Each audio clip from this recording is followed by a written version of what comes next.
Welcome to Rising Tides, the business podcast where we explore how business professionals across industries make waves and rise above the competition.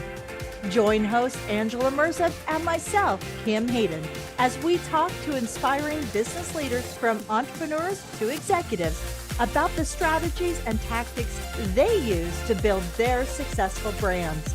From their failures to their successes, you'll get an inside look as to what it takes to make it in the business world today. Together, let's discover the power of collaboration and how raising each other up can help us all reach the heights of success. So dive in and join the conversation. All righty. How you doing today, Angela? Good. I know we checked out some wine tasting from South Africa last night. You recovered? I'm doing awesome. I'm doing awesome. I like I said, you said you have a few pounds on you from your chocolates and your cookies because we both work from home, and I said, oh no, mine's 100% booze. Like some days 4:00 rolls around and I'm like, well, right. 5 o'clock So yeah, and I shouldn't laugh because I know that some people have challenges with that, but I do have days where I can restrain myself. But no, I did quite well. I woke up, I was ready to go.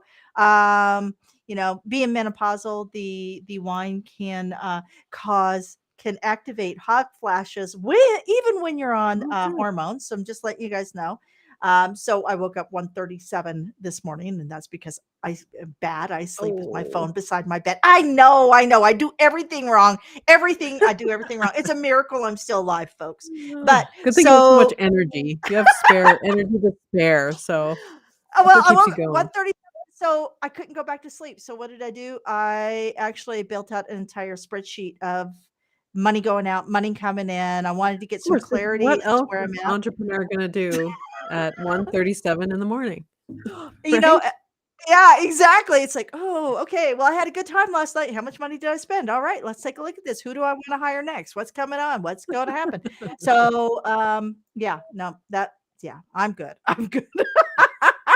So, excited today to learn, and you're going to hear new words out of my mouth in just a moment here that I promise I've never said before, and I'm probably going to butcher, but we're going to move forward. I'm super excited though, because one of the things that is my favorite thing about podcasting is having conversations with people I could never have a conversation with.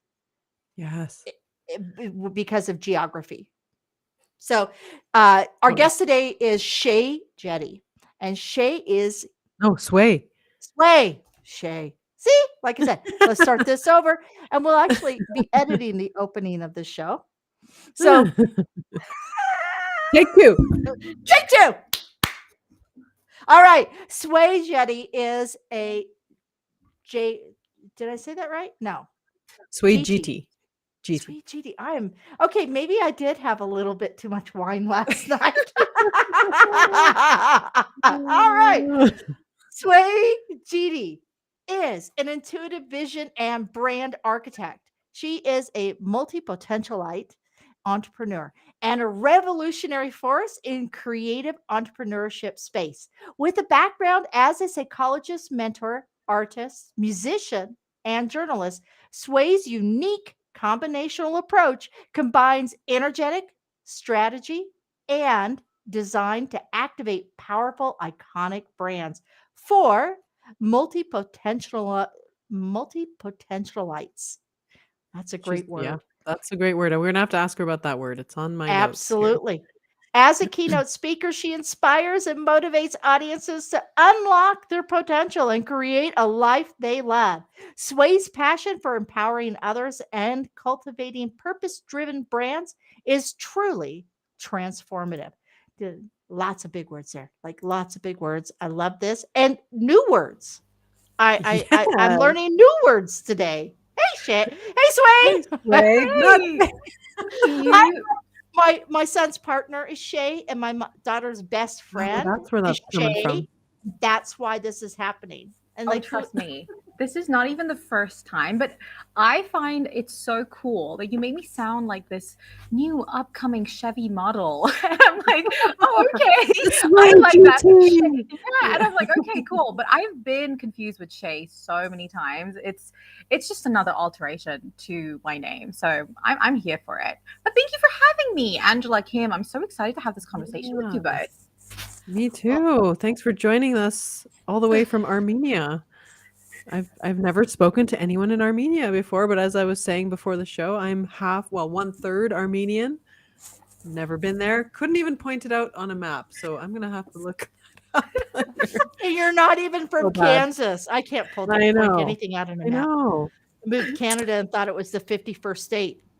Oh, What can you do? That's right. I Kind of it is. before moving to Armenia, we didn't know where it was either. Even my husband, who's half Armenian, we're like, "Where is Right? this?" It was just one of those crazy decisions that we made, and we're like, "You know what? Let's just move halfway across the entire world to a place that we've never heard of before, never been to before, just because." Just because, why not? Yeah. Life is too short. Life is too short. So you talk about being a multi-potentialite entrepreneur and helping those type of folks. Can you define that word? I think you made that word up, which I love because I make up words all the time. How do you define multi-potentialite entrepreneur? I kid you not. I've been told this so many times that I probably made up the word, but I haven't. It's actually in the Okay. dictionary. It's Wow. multi-potentialite, and it was coined by Emily. I forgot her last name, but she's an amazing person who talks to multi-passionate entrepreneurs. That's what multi-potentialite really means. Someone who has a Okay. multi-potent identity. They have multiple facets and multiple interests that they sometimes pursue at the same time or seasonally or sequentially, but it essentially means that it incorporates all our interests from our multifaceted and multidimensional and multi-interest self in a nutshell. Mm. Okay, Yeah. that makes sense. That would describe Kim. Yeah. I was Multi-potentialite. told it was ADHD. Yeah.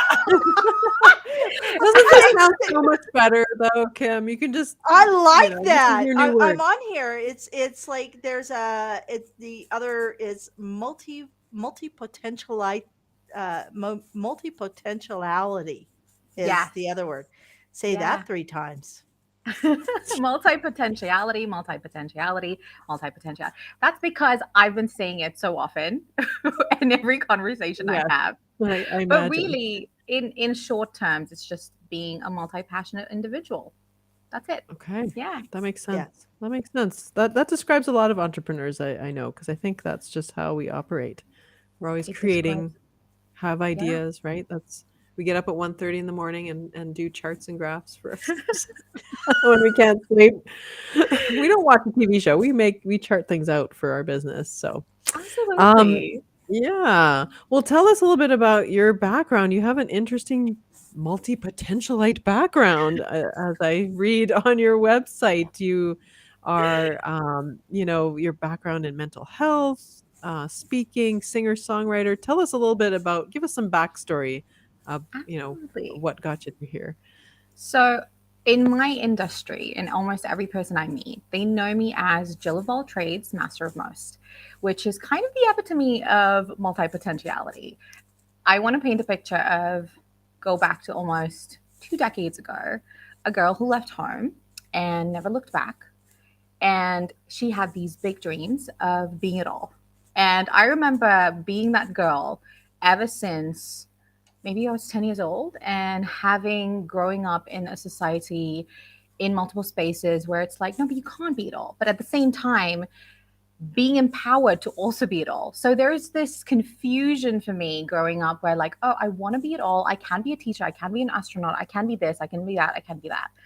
And everybody else kind of grew out of it. But I'm still going into my AS levels, A level, and I'm still with the same mindset as like, but I can be it all.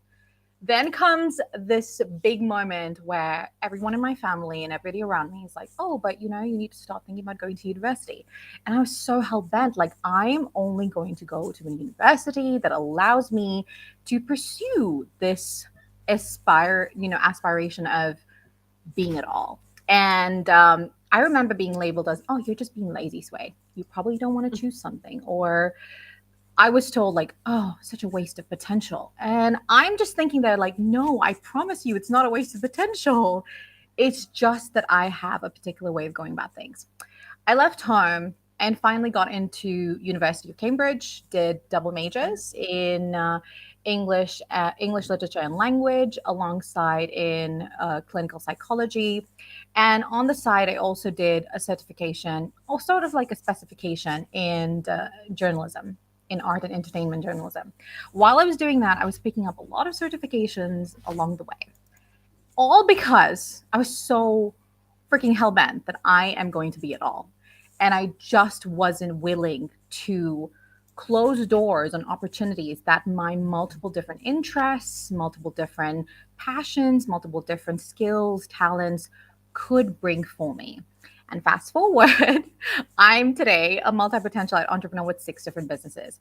And I'm so Wow. glad that little me hung on to that dream, because that really allowed me to express myself in so many creative and innovative ways that today I feel like I'm one of the people that I really wanted to look up to when I was growing up. I didn't see that representation.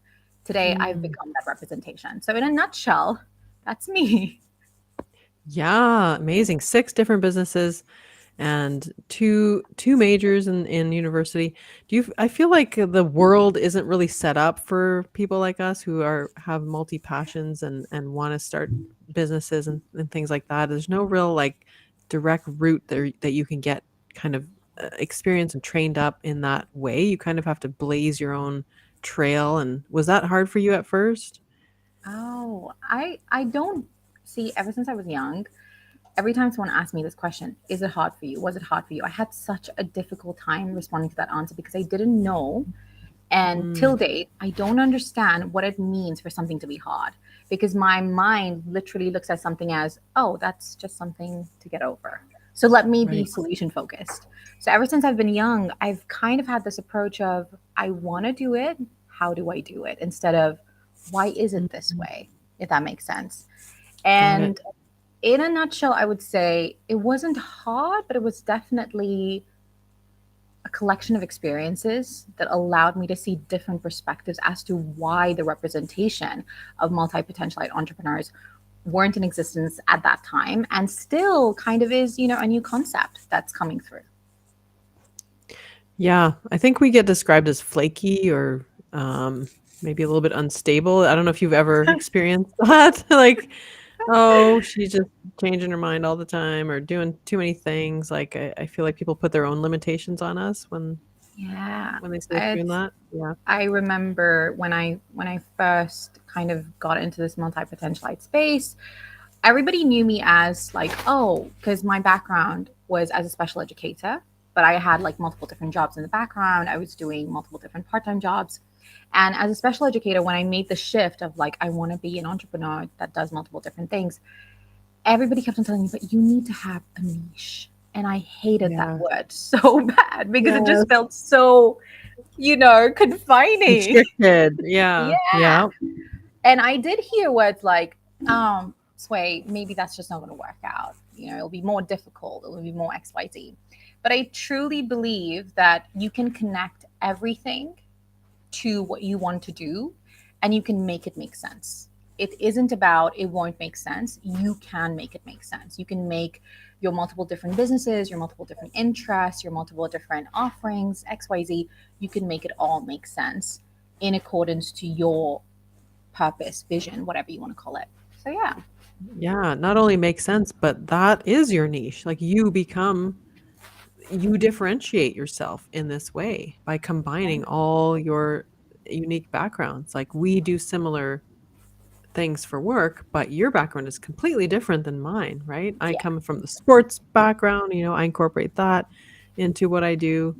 And you have all these other layers. So that in itself becomes a niche, right? Absolutely. Yeah. I call myself the anti niche niche. I love that. Yeah. I love that.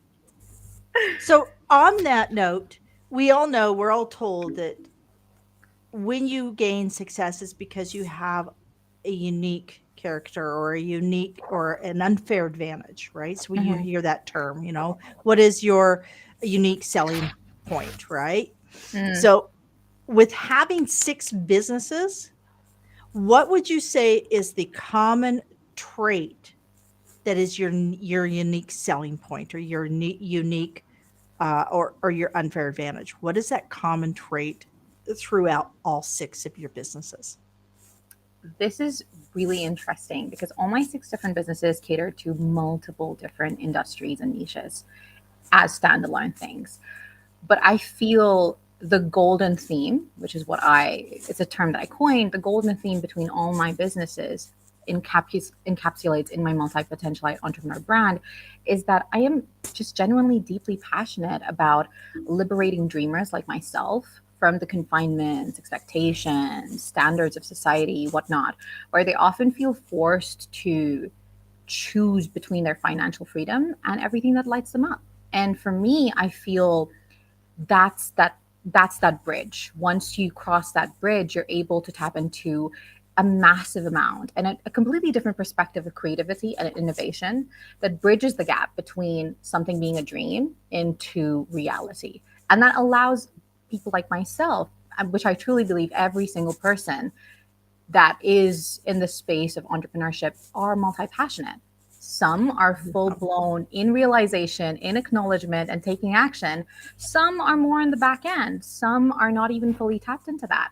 But I feel that I wouldn't even call it an unfair advantage. I feel that my deep passion towards this allows me to really bring in flavors of creativity and innovation to bridge that gap for them to go from being a dreamer to an absolutely embodied, stepped into visionary that can allow them to also blaze their own trail and be the own representation that they didn't see growing up or in their industry that they're in. So I would say that is a space that I'm really tapping into.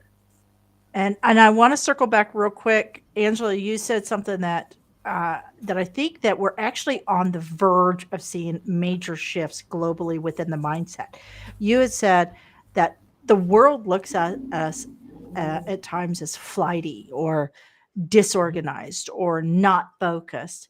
But I actually am going to challenge that because I think with our millennials introducing the side hustle and with the pandemic opening up technology for everybody, be it a 60-year-old or a 6-year-old, and advancing our acceptance of technology like we're doing right now, right? Um, I believe that we're actually accelerating quite quickly on shifting our mindset away from having that one traditional job for 20 years and hopefully I'll get a pension before the pension fund goes bankrupt to why can't I teach deep sea diving tactics if I live in Saskatchewan with no deep sea? I'm sure I can find a pool because it's a passion and also sell mouthpieces. So when you go and rent equipment, you can have your own mouthpiece. Why can't I do that? And I think Mhm. that's what we're seeing. Yeah. I think that we're on a verge where multi potentialites are actually going to be the leaders in this next era. Does that make sense, Sway? Absolutely. Absolutely. I couldn't agree more. I mean, almost every big brand that you see right now, the face behind the brand, the visionaries, they're doing 10, 12 different things at the same time. And I always stress on this that they're being multi potentialites in their own way. Either they're exploring multiple different interests or they're exploring one interest in multiple different perspectives or multiple different ways. And this really kind of comes down to, I've also noticed that it's becoming, I wouldn't say a trend, but a gateway has opened where we're experiencing questions being asked the within the entrepreneurial industry of why should I just stick to this? Why should I let anything else, niche or something being successful, be the, I want to say, the face value of what I should do next? For example, for myself, I had an amazing job as a special educator. It was a dream job for me at the moment when I was doing it, and I was enjoying my corporate life. And I walked away from that corporate life to pursue the multiple different facets to myself. And I really look at this in the lenses of questioning purpose and identity. What does purpose really look like in today's world? When we were talking about purpose, usually when entrepreneurs speak about their brands or just about their personal selves, purpose is looked as a singular, objectified word, when really it's an ever evolving concept. And this is not talked about enough. Our purpose does not look the same from today to tomorrow to day after. But it has been this understanding that this purpose is one big calling. So you have this one big mission and one big vision. But that is not the truth. The truth is more fluid. The truth is more accepting, inclusive, right? And that brings to attention to the second pillar, which is identity. When you bring to question purpose, you bring to question identity. And every single one of us, I'm a mother, I'm a wife, I am a businesswoman, I am a friend, I'm a daughter. I wear so many different hats. There's just no way that as human beings who are going through an expansive human experience that we can just have one facet or one dimension to ourselves that we bring to our brands, that we bring to our business, right? Totally. So Totally. Yeah. these are the two spaces that I feel is kind of moving the next era that you spoke of, Kim. Mhm. Oh, I agree Yeah, I love hearing that. 110%. Yeah, identity is multi-layered, multifaceted. It always makes me nuts when I meet somebody at a networking event and, it's, hi, I'm so and so. And then they just ask, what do you do? It's like as though that is the only thing that defines us, right? I hardly Yeah. ever ask those kind of questions because I just feel like they're so banal.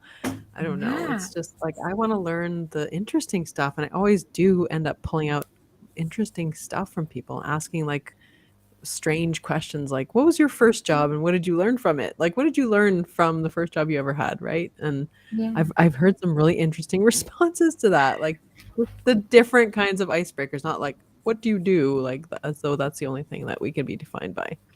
So I Yeah, love that. absolutely.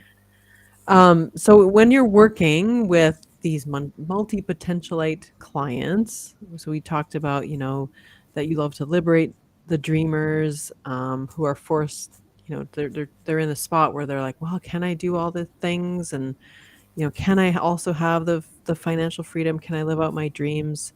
What is that big domino problem they come to you with? And then how would you coach someone, help someone? Like, we're just trying to give our audience some steps. If they identify as someone like this, as an entrepreneur like this, what kinds of advice can you give them to actually start moving into um, becoming that multi-potentialite entrepreneur? Yeah. So I would start with vision clarity, getting absolute clarity around what impact do you want to leave? Do you want to leave in this world? What impact do you want to make? Getting the clarity around the why as to what you want to leave, what's the legacy that you want to trailblaze into the world. That is the first step. Once you have clarity around that vision, you're able to really tap into your multi-potentialite self. You're able to embrace the multi-potent identity within yourself to actually bridge the gap between it being a vision to actually bringing it into real life. And that will automatically initiate, that I mentioned before, creativity and innovation. And creativity and innovation in today's world, it's the big heavy words, the big, I want to say, tools that we innately have that we channel out into the world. So once you have the vision clarity and you're embracing your multipotent identity, you're able to channel your gifts, your talents, your interests in innovative and creative ways. And that allows you to create offerings, that allows you to create spaces, that allows you to create businesses, flows, operations in a way that makes sense to you and still stays true to your vision, to your why, to your impact that you want to leave in the world. And then the third thing I would say is once you kind of establish these two foundationals is cultivating a strong personal brand around multi-purposeness. And I love using this example. When we were selling phones back in the day, the advertisements were like, you can call, right? That was the big thing, right? Being able to call, that one purpose. But now you cannot, for the love of God, ever sell a phone with just the fact that you can call. The purpose of it is to call. You're able to sell a phone because of its multi-purposeness, multiple different things that it can do. And if it doesn't do multiple different things, is it really worth it? Because you don't want to just use a phone just for calling. And I'm seeing a trend that began in about like 5 years ago or so, where almost every brand is focusing on multi-purposeness being the foundation of their brand, which automatically introduces focus on accessibility, inclusivity, ethicality, and sustainability. Because we as people love options. We as people love choices. And we love these things because it allows us to express ourselves and experience things within these expressions. So today's brands, as a multi-potentialite, for you to really make that shift in your world, you need to focus on the multi-purposeness and focus on bringing in accessibility. Because I always say this now, the new luxury is accessibility. The new luxury is ethicality. The new luxury is inclusivity and sustainability. Once you hit these spaces, you are automatically creating impact that makes your brand recognizable and automatically gates way into that iconic status that's based on your vision. So those would be my steps: vision clarity, embracing and channeling your multi-potentialite self, and creating a strong personal brand on the foundations of accessibility, inclusivity, ethicality, and sustainability. So yeah. Wow. Yeah, I love what you said about the phone. It's so true, right? And I've never thought of applying that to people, right? Before, because it's so true. We look for, like, look at Canva as a tool. Yeah. Right? It started out as kind of one thing, one or two things, and now it's like, man, can this thing cook me dinner too? They keep adding these cool features, and it's like, how can I can't live without this tool now, right? I got my 63. Is he 62 or 63? He's really old, my husband, and he now's on Canva, and he's cranking out presentations, and he's doing slideshows, and he's like, this is the coolest thing ever. And he goes, We're not affiliated with Canva, by the way. no, just we're not. using it as We're an not. example. Canva is not paying us for this, but I have No. to tell you, it's levels the playing field when people know that there's a trusted brand, you being the brand, that can help them get the job done, that can help them get to the next level, that can help them do what their passion is. And I think that's the thing that we forget. That not everybody wants to be a client of a super big brand, right? We look at Nike. Well, why would you buy anything but Nike? Right? People go and buy cool, funky little shoes or this or that by somebody local, or they fall in love with the local brand because it represents and it aligns directly with them. Right? We may still use Nike to go to the gym because we're not afraid of somebody stealing our shoes. But the reality is, it's not the only thing you're going to have. So I love the fact that you're talking about brands and bringing that forward. Yes, the phone is very cool. I can't imagine, as my phone sits here and vibrates, I can't imagine.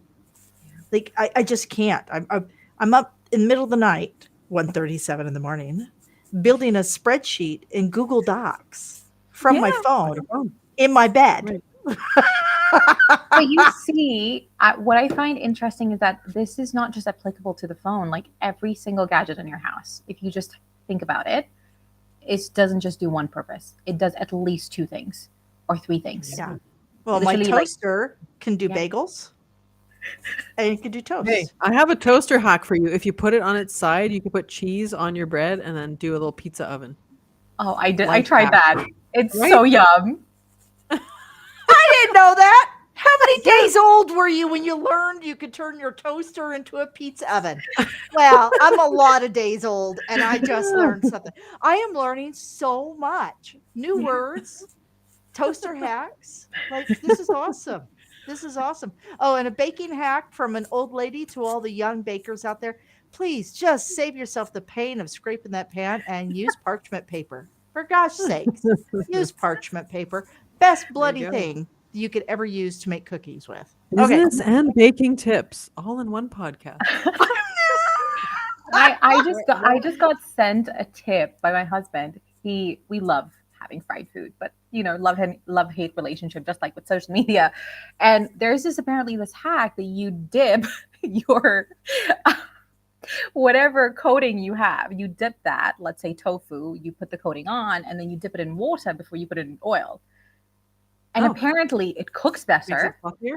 Oh, No, apparently it cooks better and it picks up less oil. So your food ends up being way less oily. And I'm like, okay. I am so because interested oil to and try water that. don't mix, so the oil Yeah. repels it or something. So science, we've got science today on the podcast. Yeah. We've got baking. I and got an cooking air tips. fryer. We I got are an air fryer. representing what you're talking about here. Multi-potentialite podcast brought to you today by right? The epitome, the embodiment of it. Yes, flowing. Oh, funny. Yeah. So in just going back to these points you made about, getting clarity around who you are and then channeling everything you bring to the table to create that strong personal brand. What kind of objections do you hear from folks that you're working with that are starting out to try The and do big this? the biggest one is, how can I not have a niche? How can I not? Or should I focus on just one interest and maybe, move to the other one? And the other popular one is, but how can I build a brand that is not focused to, an anchor? A brand always has an anchor around, let's say, even if it was content pillars or just the framework behind the brand identity, having a particular voice or value. And what I always notice is that these didn't exist before. If we go back to like when branding really began, these terminologies, these frameworks weren't there. Someone had to come up with it to make it easy, simplified, systemized, yada, yada, yada. So when I get these objections, I'm like, ask yourself, how could you do it differently while keep making yourself happy, while making everything around you easeful? That's what I did when I started off. I was so freaking overwhelmed and I had the same thoughts, like, how can I not be having a niche? How can I not? Do I just start with one interest? Do I just launch all my 5 businesses at the same time? And what I did was, how can I do things easily while using my skills that I already have, while using things that I'm already good at, my talents, my gifts, and just do it and learn along the way. And that really comes back to the creativity and innovation that I spoke of.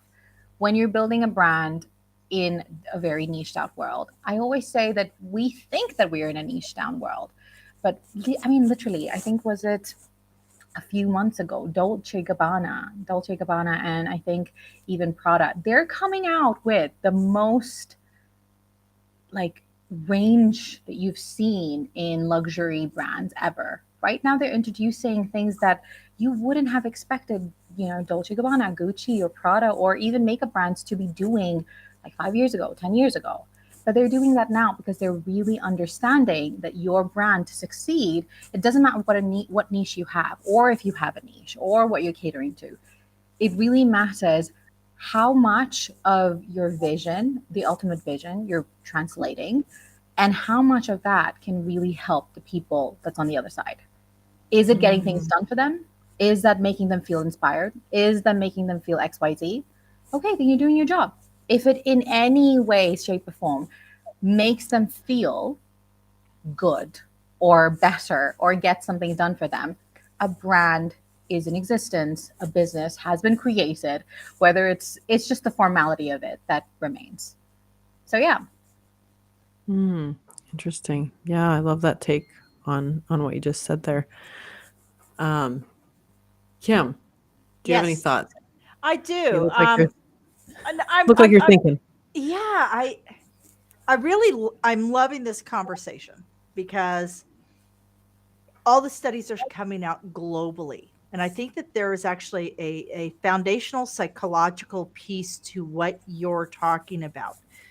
Studies are coming out globally that we are feeling isolated, even though we are hyper connected.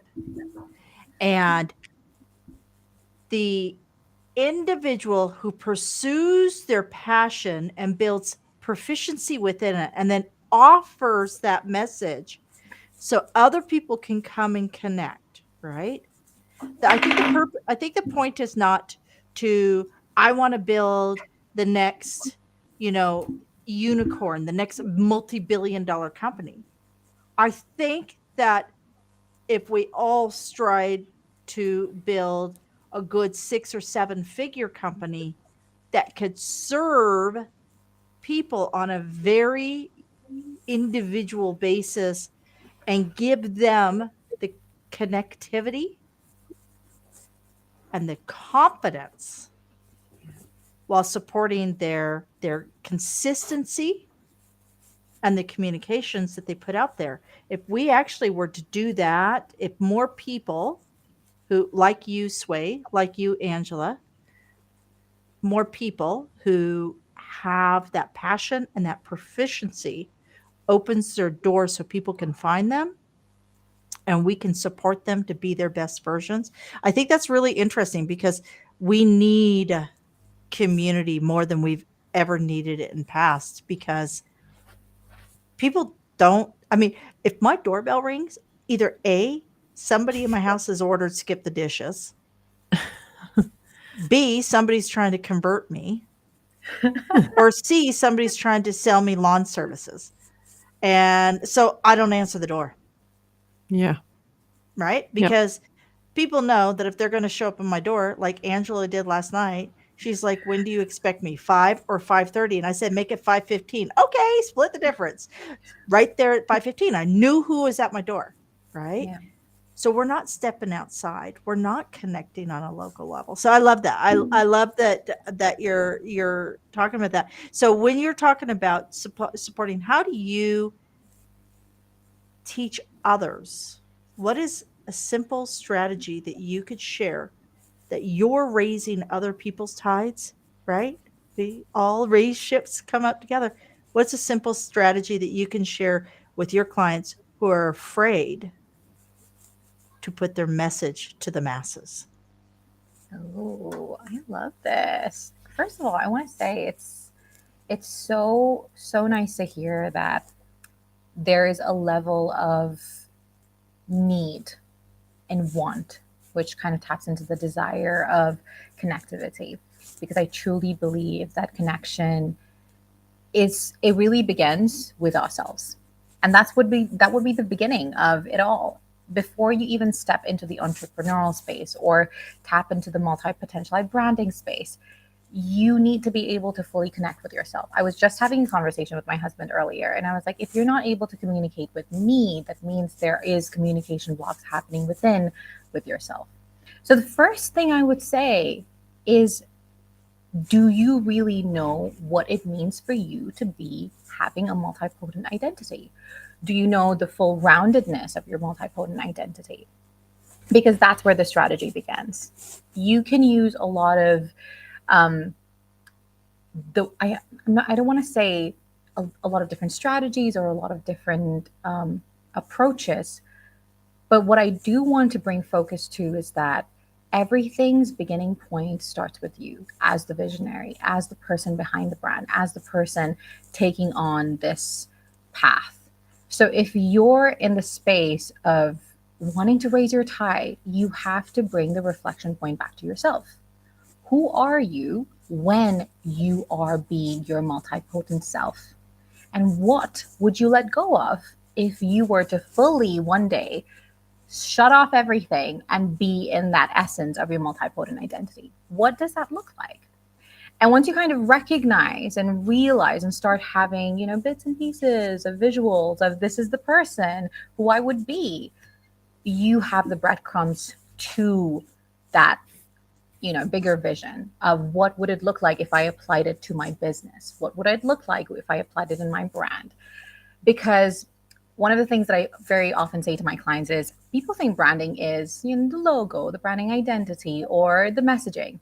It is this. Me having this conversation right now, I'm representing my brand because I am the brand. The way I speak is my brand. The vision that I'm communicating is my brand. When I go to networking events, what I say, how I say it is my brand.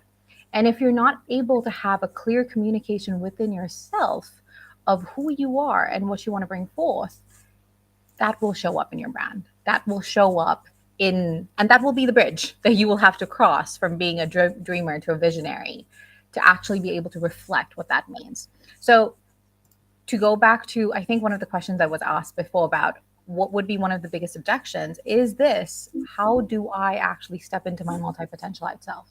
And your multi-potentialite self is, I would say, like a bundle of joy. And if you were to be that bundle of joy, what would that look like? A lot of people don't know what that looks like, Mm. Yeah. right? So yeah, that would be that's why that first step is so important, getting clarity. And then if you don't know what question to ask yourself, that's where someone like you can come in, because you've done it before, to help ask those better questions and help that person get the clarity and untangle that mess that's up in there. Like the answers are, like you said, connect with yourself. The answers are there. Sometimes you just need the help to organize it and bring forth the key answers for yourself, right? Absolutely. Yeah. Yeah. So I think that's how you help. Well, there we go. We've got your website up at the bottom of our screen here. I've loved this conversation. I think, anyone out there that's listening, that if you're got multi passions and you just don't know where to start, please contact Swey. That's her website. Do you have any other places you want people to contact you on, or can get in touch with you? Yeah. Share them now. There are two spaces that I'm so lit up by at the moment. My own show called the Swey to Success Show, where we kind of explore redefining success, which is kind of the cornerstone of my brand. I love questioning everything. I guess this is the inquisitive side to me as a journalist, but also as, with my psychologist background. This is where I'm really focusing on redefining success for people who are stepping into this new era of what does it mean to be successful? What does it mean to be having a really authentic, bold brand where I'm showing up as myself? And the other thing that's letting me up right now is True Mold Magazine, which is also one of my other businesses, but it's a monthly magazine, which is completely for free, because I truly believe that accessibility, again, is a cornerstone of my brand. I want to make sure that everyone feels safe enough to step into their bold, authentic self.